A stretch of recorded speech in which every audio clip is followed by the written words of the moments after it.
Hi అందరికీ, welcome to Pavani food book. నేను మీ పావని. మన ఇంట్లో పిల్లలు హెల్దీ అయిన వెజిటబుల్స్ అన్నిటిని తినరు కాబట్టి ఈ వీడియోలో వెజిటబుల్స్ అన్ని ఉపయోగించి గోబీ కట్లెట్స్ ఎలా చేసుకోవాలో చూసేద్దాం రండి.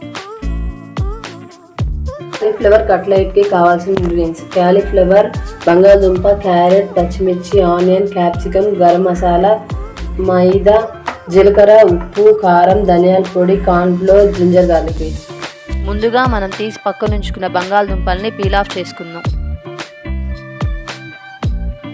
అలాగే మనం తీసుకున్న కాలీఫ్లవర్ని కూడా చిన్న చిన్న పీసెస్ లాగా కట్ చేసుకొని ఒక ప్లేట్లో పక్కన ఉంచుకుందాం.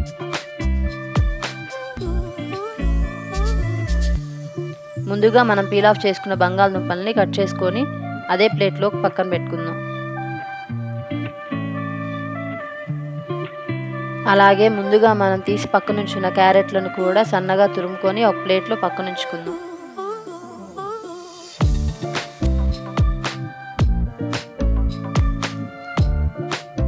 పచ్చిమిర్చి, ఉల్లిపాయ, క్యాప్సికమ్ అన్నిటిని చిన్న చిన్న ముక్కల్లాగా కట్ చేసుకొని ఒక ప్లేట్లో పక్కన పెట్టుకుందాం.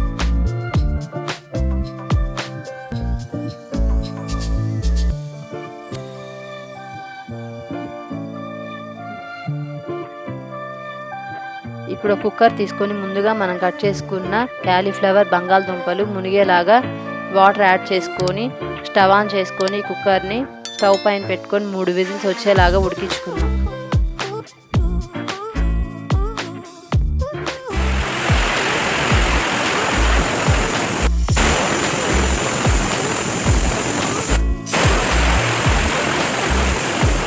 ఇప్పుడు స్టవ్ ఆఫ్ చేసుకొని పేరంతా పోయిన తర్వాత ఉడికిన బంగాళదుంప, కాలీఫ్లవర్ ముక్కల్ని నీళ్లు లేకుండా ఒక మిక్సింగ్ బౌల్లోకి ట్రాన్స్ఫర్ చేసుకుందాం.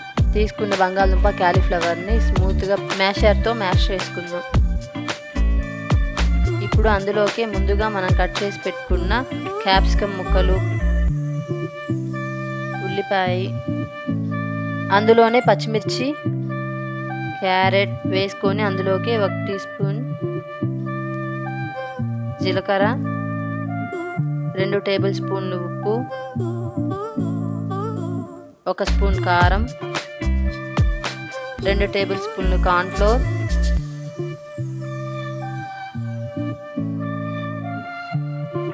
4 టేబుల్ స్పూన్లు మైదా,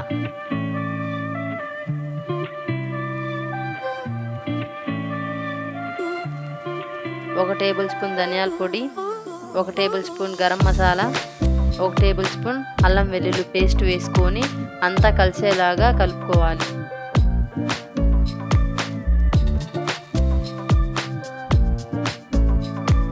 ఇలా కలుపుకున్న ఈ మిశ్రమాన్ని చిన్న చిన్న బాల్స్ లాగా తీసుకొని రౌండ్గా కట్లెట్స్ లాగా ప్రెస్ చేసుకొని ఒక ప్లేట్లో ఉంచుకొని అలాగే మిగిలిన మిశ్రమాన్ని కూడా కట్లెట్స్ లాగా చేసుకొని పక్కన ఉంచుకుందాం. ఇప్పుడు స్టవ్ ఆన్ చేసుకొని కడాయి పెట్టుకొని డీప్ ఫ్రైడ్కి సరిపడా ఆయిల్ని వేసుకుందాం.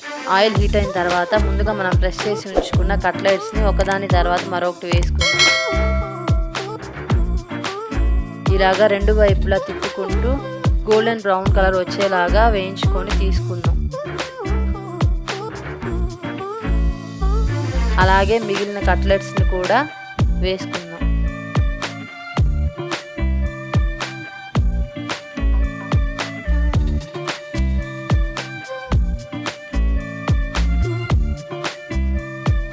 వీటిని 2 పక్కల తిప్పుకుంటూ కాల్చుకుందాం.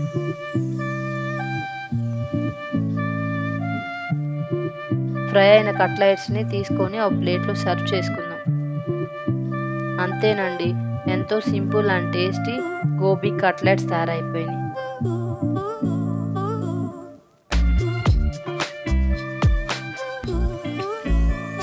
ఎప్పుడు ఒకేలాంటి కట్లెట్స్ కాకుండా ఇలా డిఫరెంట్గా కూడా ట్రై చేసి ఎలా వచ్చిందో కామెంట్ రూపంలో తెలియజేయండి.